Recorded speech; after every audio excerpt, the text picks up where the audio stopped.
সদৌ অসম সাংবাদিক সন্থা চমুকৈ আজুৰ উদ্যোগত আজিৰে পৰা যোৰহাটৰ হোটেল নিউ পাৰ্কত দুদিনীয়া কাৰ্যসূচীৰে আৰম্ভ হৈছে ৰাজ্যিক পৰ্যায়ৰ এক বিশেষ সাংবাদিক কৰ্মশালা। দুদিনীয়া এই আৱাসিক কৰ্মশালাৰ বিষয় হৈছে গোলকীয় উষ্ণতা বৃদ্ধি আৰু জৈৱ বৈচিত্ৰ্যলৈ ভাবুকি। এই কৰ্মশালাত ৰাজ্যৰ ভিন্ন প্ৰান্তৰ প্ৰায় ৪০ গৰাকী সাংবাদিকে অংশগ্ৰহণ কৰিছে। কৰ্মশালাৰ প্ৰথম দিনা দুটা পৰ্যায়ত অনুষ্ঠিত হোৱাৰ লগতে কালিলৈ ক্ষেত্ৰভিত্তিক অধ্যয়ন কৰোৱা হ'ব যোৰহাটৰ নিমাতীঘাট আৰু অন্যান্য স্থানত। কৰ্মশালাত প্ৰশিক্ষক হিচাপে জিলাখনৰ কেইবাগৰাকীও জ্যেষ্ঠ সাংবাদিক উপস্থিত থাকে। যোৰহাটৰ পৰা অনুপম বৰা ৰিপৰ্ট, পোহৰ লাইভ। যোৰহাটৰ সংবাদ জগতৰ লগত এটা উপযুক্ত সম্পৰ্ক আছে আৰু তেখেতক উলিয়াই অনাটো আমাৰ সাংবাদিকসকলৰ অৰিহণা আছে।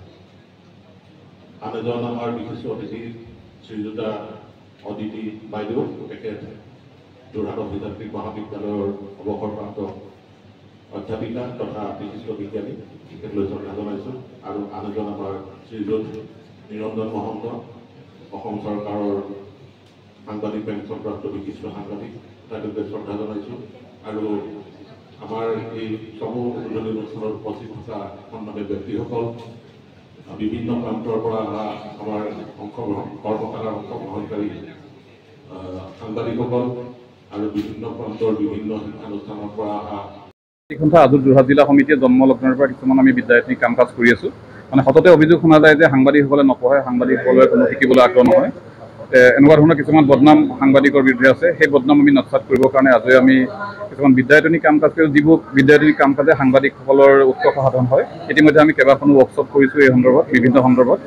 আৰু আজিৰ পৰা আমাৰ দুদিনীয়াকৈ গ্ল'বেল ৱাৰ্মিঙৰ ওপৰত এই উৎসৱ অনুষ্ঠিত হৈছে। এই উৎসৱত আমাৰ মুঠতে 4টা ছেশ্যন অনুষ্ঠিত হ'ব। আজি এটা ছেশ্যন ইতিমধ্যে শেষ হৈছে। এই ছেশ্যনটোত আমাৰ ৰেইন ফৰেষ্ট ইনষ্টিটিউটৰ বিজ্ঞানী ডক্টৰ প্ৰকাশ হাজৰিকাই তেওঁ বক্তব্য ৰাখিলে, সাংবাদিকসকলৰ সৈতে ইণ্টাৰেকশ্যন কৰিলে। ইয়াৰ পাছত আমাৰ দ্বিতীয়টো ছেশ্যন আৰম্ভ হ'ব। দ্বিতীয়টো ছেশ্যনত আমাৰ অসম কৃষি বিশ্ববিদ্যালয়ৰ কৃষি বতৰ বিজ্ঞান বিভাগৰ বিজ্ঞানী ডক্টৰ ৰাতিভ ভূষণ ডেকাই অংশগ্ৰহণ কৰিব। ইয়াৰ পাছতে বিয়লি এটা আমাৰ ছেশ্যন হ'ব। সেইটোত আমাৰ সাংবাদিকসকলৰ সৈতে ইণ্টাৰেকশ্যন কৰিব গোলাঘাটৰ পৰিৱেশ কৰ্মী তথা জ্যেষ্ঠ সাংবাদিক অপূৰ্ব গোস্বামীয়ে।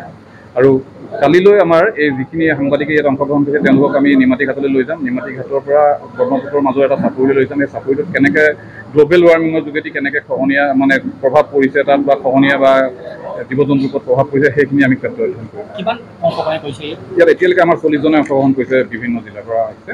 আৰু সাংবাদিকৰ উপৰিও আমাৰ অসম মহিলা বিশ্ববিদ্যালয়ৰ কেইবাগৰাকীও প্ৰায় 15 গৰাকীমান ছাত্ৰ ছাত্ৰীয়ে অংশগ্ৰহণ কৰিছে।